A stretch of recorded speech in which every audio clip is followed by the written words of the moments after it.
तो हेलो दोस्तों, कैसे हैं आप लोग। मैं विवेक शर्मा आप लोगों को पढ़ाता हूँ मैथ। तो आज हम लोग करने जा रहे हैं नए चैप्टर जिसका नाम है यूक्लिड की ज्यामिति का परिचय। तो इससे पहले हम लोगों ने अध्याय 4 तक पूरा कंप्लीट करा दिए हैं। तो आप लोगों ने अभी तक वो वीडियो नहीं देखा है तो उसको भी देख लीजिएगा। और आज हम लोग करेंगे यूक्लिड की ज्यामिति का परिचय। तो हम लोग बिना देर किए हुए बढ़ते हैं इसकी इंट्रोडक्शन की ओर। तो चलिए हम लोग शुरू करते हैं। तो आइए हमारा यहाँ से परिचय स्टार्ट होता है। शब्द ज्यामिति यूनानी भाषा के शब्दों ज्यो और मैट्रिन से मिलकर बना है। ज्योमिति जो है एक यूनानी भाषा है ज्योमिति। ज्यो का अर्थ पृथ्वी या भूमि और मैट्रिन का अर्थ है मापन। इससे ऐसा प्रतीत होता है कि ज्यामिति का उद्गम भूमि मापन की आवश्यकता के कारण हुआ है। गणित की इस शाखा का अध्ययन विभिन्न रूपों में प्रत्येक प्राचीन सभ्यताओं द्वारा किया गया, चाहे वह मिस्र हो, बेबीलोन हो, चीनी हो और भारत हो, यूनान हो या इनकास इत्यादि। इन सभ्यताओं के लोगों को अनेक व्यवहारिक समस्याओं का सामना करना पड़ा, जिनमें ज्यामिति का विकास की विभिन्न प्रकार से आवश्यकता पड़ी। तो आइए हम लोग उदाहरण के तौर पर देखते हैं। जब भी नील नदी में बाढ़ आती थी तो विभिन्न भूमि स्वामियों के संलग्न खेतों बीच की प्रीमिसियामों को अपने साथ बहा ले जाती थी। इन बाढ़ों के बाद इन प्रीमिसियामों को पुनः बनाया जाता था। इस कार्य के लिए मिस्रवासियों ने सरल क्षेत्रफल परिकलित करने के साथ ही सरल रचनाएं करने के लिए अनेक ज्यामितिक तकनीकें और नियम विकसित किए। उन्होंने ज्यामिति के ज्ञान का उपयोग अन्न भंडारों को आयतन निकालने तथा नहरों और पिरामिडों के निर्माण करने में किया। वे एक कटे हुए पिरामिड का आयतन ज्ञात करने का सही सूत्र भी जानते थे। आप जानते हैं कि पिरामिड एक ऐसे ठोस आकृति होता है जिसका आधार एक त्रिभुज या वर्ग या कोई अन्य बहुभुज होता है और जिसके पार्श्व फलक या ऊपर एक ही बिंदु पर मिलने वाला त्रिभुज होते हैं। भारतीय उपमहाद्वीप में हड़प्पा और मोहनजोदड़ो इत्यादि की खुदाइयों से यह पता लगाता है कि सिंधु घाटी की सभ्यता लगभग 3000 ईसा पूर्व ने ज्यामिति का प्रचुर मात्रा में उपयोग किया। वह एक उच्च कोटि का संगठित समाज था। शहर अत्यधिक रूप से विकसित थे और बड़े योजनाबद्ध ढंग से निर्मित किए गए थे। उदाहरण तक सड़क परस्पर समांतर होती थी और भूमिगत नालियों की व्यवस्था थी। घरों में विभिन्न प्रकार के अनेक कमरे हुआ करते थे। ये बातें दर्शाती है कि नागरवासी क्षेत्रमिति और व्यावहारिक अंकगणित में पूर्ण रूप से निपुण थे। निर्माण कार्य में प्रयोग की जाने वाली ईंटें भट्टा पर बनाई जाती थी और इन ईंटों के लिए अनुपात लंबाई, अनुपात चौड़ाई, अनुपात मोटाई 4:2:1 होता था। प्राचीन भारत में सूत्र 800 ईसा पूर्व 500 ईसा पूर्व ज्यामितीय रचनाओं के लिए महत्वपूर्ण ग्रंथ थे। वैदिक काल की ज्यामिति का उद्गम वैदिक पूजा के लिए आवश्यक भिन्न भिन्न प्रकार की वेदियों और अग्नि कुंडों के निर्माण कार्य से हुआ। पवित्र अग्नियों को अधिक प्रभावशाली साधक होने के लिए उनके स्थान, उनके आकार और क्षेत्रफलों के बारे में स्पष्ट रूप से निर्धारित अनुदेशों के अनुसार होते थे। घरेलू धार्मिक क्रियाओं के लिए वर्गाकार और वृत्ताकार वेदियों का उपयोग किया जाता था, जबकि सार्वजनिक पूजा स्थल के लिए आयतों, त्रिभुजों और समलंबों के संयोजनों मिले जुले से बने आकारों का प्रयोग आवश्यक होता था। अथर्ववेद में दिए त्रियंत्र में एक दूसरे के साथ जुड़े 9 समद्विबाहु त्रिभुज अंतर्निर्मित है। ये त्रिभुज इस प्रकार व्यवस्थित किए गए हैं कि इनसे 43 छोटे या गौणों त्रिभुजों का निर्माण होता है। यद्यपि वेदियों की रचना करने में परिशुद्ध ज्यामितीय विधियों का उपयोग किया गया था, फिर भी इनसे संबंधित सिद्धांतों की कोई चर्चा नहीं की गई। उपरोक्त उदाहरण यह दर्शाते हैं कि ज्यामिति का विकास और अनुप्रयोग विश्व के सभी स्थानों पर होता रहा, परंतु यह बड़े अव्यवस्थित प्रकार से हो रहा था। प्राचीन विश्व में ज्यामिति के विकास की इन गतिविधियों की एक रोचक बात यह है कि इनका ज्ञान एक पीढ़ी से दूसरे पीढ़ी को या तो मौखिक रूप से या तोड़ के वृक्ष की पत्तियों पर लिखे संदेश या कुछ अन्य विधियों द्वारा दिया जाता रहा। साथ ही हम यह भी पाते हैं कि कुछ सभ्यताओं जैसे कि बेबीलोनिया में ज्यामिति एक अत्यधिक व्यावहारिक दृष्टिकोण वाले विषय तक सीमित रही तथा ऐसे ही भारत और रोम में रहा। मिस्रवासियों द्वारा विकसित की गई ज्यामिति में मुख्यतः परिणामों के कथन ही निहित थे। इनमें प्रक्रियाओं अथवा विधियों के कई व्यापक नियम नहीं दिए गए।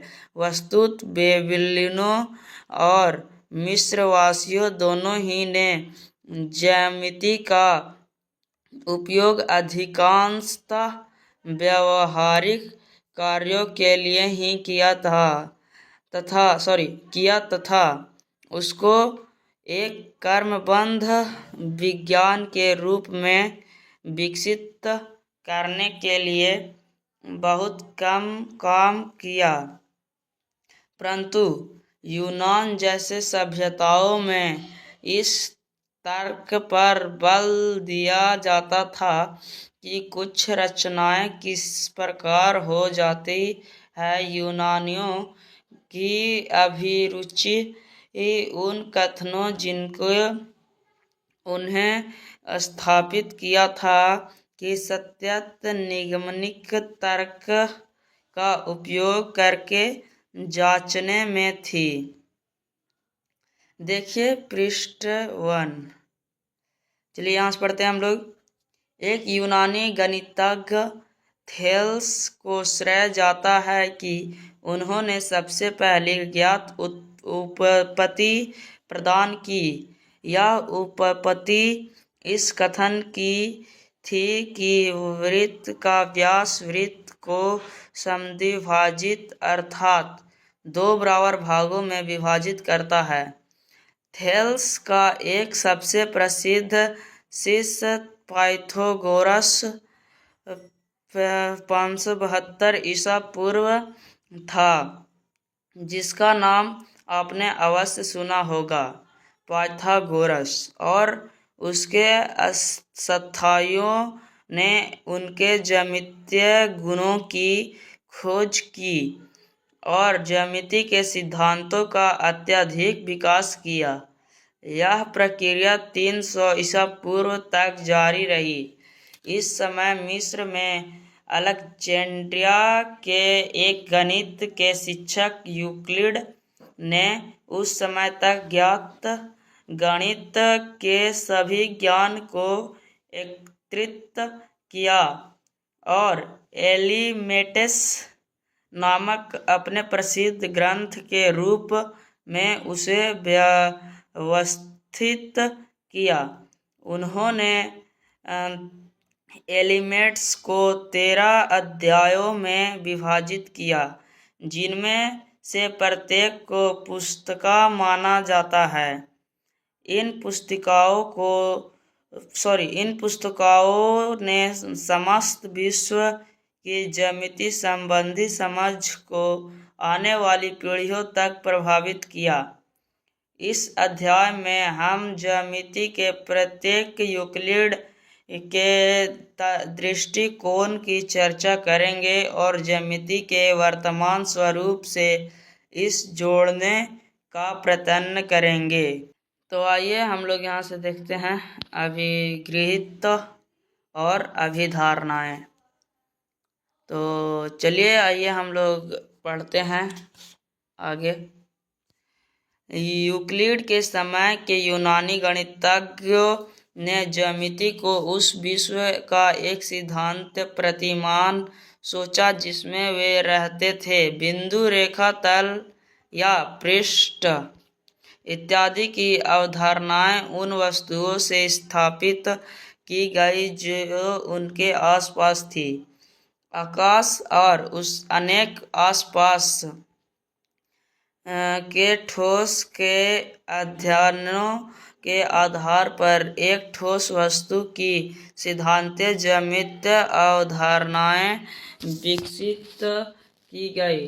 एक ठोस सॉलिड का आकार होता है, माप और स्थिति होती है तथा उसे एक स्थान से दूसरे स्थान तक ले जाया जा सकता है। इसकी परिसीमाएं पृष्ठ कहलाती है।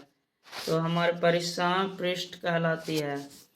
ये आकाश के एक भाग को दूसरे भाग से पृथक करती है और इनकी कोई मोटाई नहीं होती। पृष्ठों की परिसीमाएं वक्र या सीधी रेखाएं होती हैं। इन रेखाओं के सिरे बिंदु होते हैं। चलिए हम लोग अब आगे पढ़ते हैं।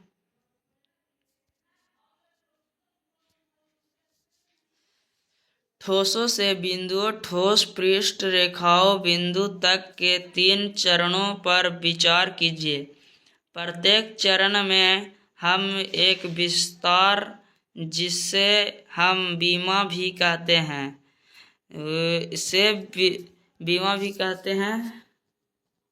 इसको नोट कर लीजिए, से विचिन्त होते हैं। इसलिए यह कहा जाता है कि एक ठोस की 3 विमाएं होती है। एक पृष्ठ की 2 विमाएं, एक रेखा की 1 विमाएं होती है और एक बिंदु की कोई विमा नहीं होती। यूक्लिड ने इन कथनों को संक्षिप्त रूप से परिभाषाओं के रूप में प्रस्तुत किया।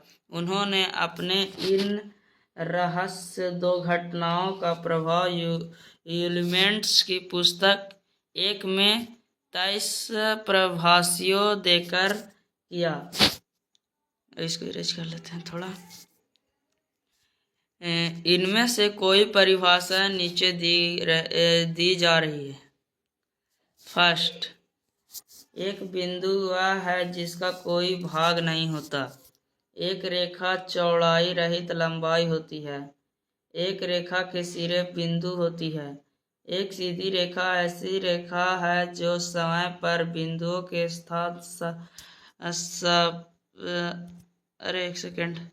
सपाट रूप से स्थिति होती है। चलिए इसको इरेज करते हैं।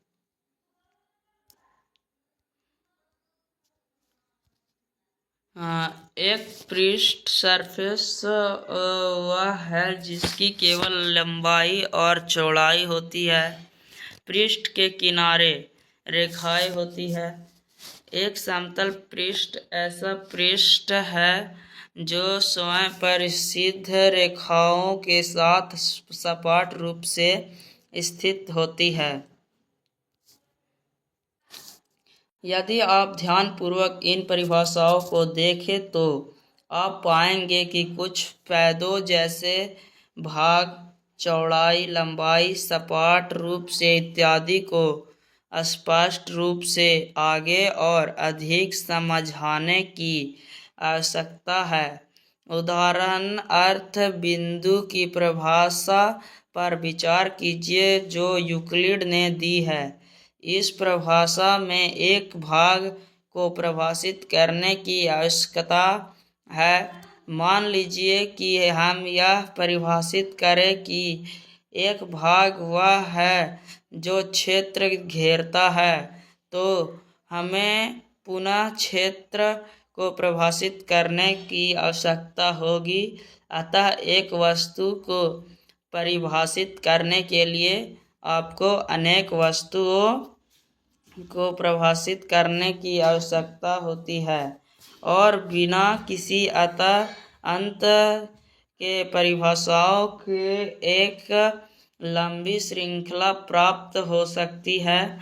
इन्हीं कारणवश गणितज्ञ द्वारा यह सुविधाजनक पाया गया कि कुछ ज्यामितीय पदों को परिभाषित मान लिया जाए। इस विधि से हम एक बिंदु की ज्यामितीय संकल्पना का ऊपर दी हुई परिभाषा की तुलना में एक बेहतर अंतर्ज्ञानात्मक आभास प्राप्त करेंगे। इसलिए हम बिंदु को एक सूक्ष्म बिंदु डॉट से निरूपित करते हैं, परंतु इस सूक्ष्म बिंदु की कुछ न कुछ बीमा अवश्य होती है। किसी प्रकार की समस्या उपरोक्त परिभाषा 2 में भी आती है।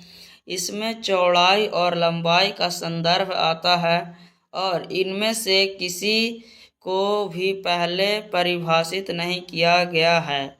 इस कारण किसी भी विषय के अध्ययन के लिए कुछ पदों को अपरिभाषित रखा गया है। इसलिए ज्यामिति में हम बिंदु, रेखा और तल यूक्लिड के शब्दों में समतल पृष्ठ को परिभाषित शब्दों के रूप में मानकर चलते हैं। केवल यह बात अवश्य है कि हम इन्हें अंतर्ज्ञानात्मक रूप से निरूपित कर सकते हैं अथवा भौतिकी प्रतिमानों अवस्थाओं की सहायता से स्पष्ट कर सकते हैं। अपनी इन परिभाषाओं से प्रारंभ करते हुए यूक्लिड ने कुछ गुणों को बिना सिद्ध किए सत्य कथन मानने की कल्पना की। ये कल्पना वास्तव में स्पष्टतः सर्वव्यापी सत्य थे। उन्होंने इनका दो वर्गों में विभाजित किया। ये वर्ग थे अभिगृहित एक्सियोम्स और अभिधारणाएं पोस्टुलेट्स।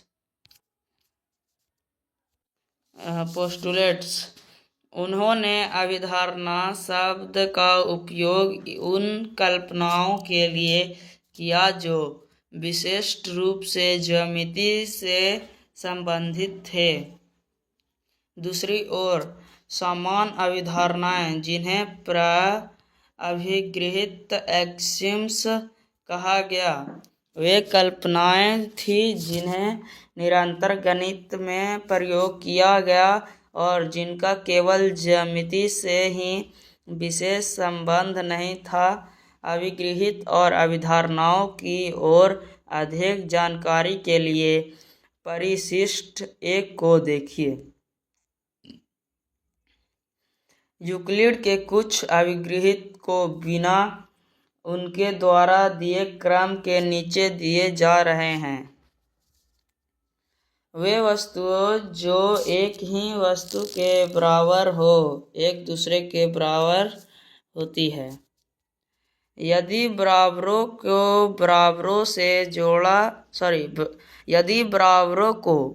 बराबरों में जोड़ा जाए तो पूर्ण भी बराबर होते हैं। यदि बराबरों को बराबरों में से घटाया जाए तो शेषफल भी बराबर होते हैं। वे वस्तुएं जो परस्पर समानुपाती हो, एक दूसरे के बराबर होती है। पूर्ण अपने भाग से बड़ा होता है। एक ही वस्तुओं के दुगुने परस्पर बराबर होते हैं। एक ही वस्तुओं के आधे परस्पर बराबर होते हैं। चलिए आगे पढ़ते हैं। यूक्लिड की ज्यामिति का परिचय। ये समान अभिधारणाएं किसी प्रकार के परिमाणों मैग्नीट्यूड्स के संदर्भ में कही गई है। पहली समान अभिधारणा को समतल्य आकृतियों के लिए प्रयोग किया जा सकता है। उदाहरणार्थ, यदि एक त्रिभुज का क्षेत्रफल एक आयत के क्षेत्रफल के बराबर हो और इस आयत का क्षेत्रफल एक वर्ग के क्षेत्रफल के बराबर हो तो त्रिभुज का क्षेत्रफल भी वर्ग के क्षेत्रफल के बराबर होगा। चलिए इसको इरेज कर लेते हैं। एक ही प्रकार के परिमाणों की तुलना की जा सकती है और उन्हें जोड़ा भी जा सकता है, परंतु भिन्न भिन्न प्रकार के परिमाणों की तुलना नहीं की जा सकती है। उदाहरणार्थ, एक रेखा को एक आयतन में जोड़ा नहीं जा सकता और न ही एक कोण की एक पंचभुज पेंटागोन से तुलना की जा सकती है। ऊपर दिए हुए चौथा अभिगृहित यह बताता हुआ प्रतीत होता है कि यदि दो वस्तुएं सर्वसम हो, अर्थात वे एक ही हो, तो वे बराबर होती है। दूसरे शब्दों में, कोई भी वस्तु स्वयं के बराबर होती है। यह अध्यारोपण के सिद्धांत के तर्कसंगतता प्रकट करता है। अभिगृहित 5 में 5 से बड़ा है ग्रेटर देन की परिभाषा देता है। उदाहरणार्थ, यदि कोई राशि b किसी अन्य राशि a को एक भाग हो तो a को राशि b और एक अन्य राशि c के योग के रूप में लिखा जा सकता है। सांकेतिक रूप से a b का अर्थ है कि इस प्रकार का a b इस प्रकार का ए बी का अर्थ है कि कोई सी ऐसा है कि ए बराबर बी प्लस सी है। तो आज हम लोगों ने पढ़ा है पूरा यूक्लिड का परिचय, और हम लोग अगले क्लास में करेंगे अभिधारणाएं, अभिगृहित और पूरे प्रश्नावली भी, कुछ प्रश्नावली भी करेंगे। तो आज के लिए इतना ही, मिलेंगे नेक्स्ट वीडियो में। तो इस चैनल को सब्सक्राइब करिए, और अगर कोई दिक्कत हो तो कमेंट करिए। और चलिए, तब तक के लिए बाय, मिलते हैं नेक्स्ट वीडियो में। Thank you.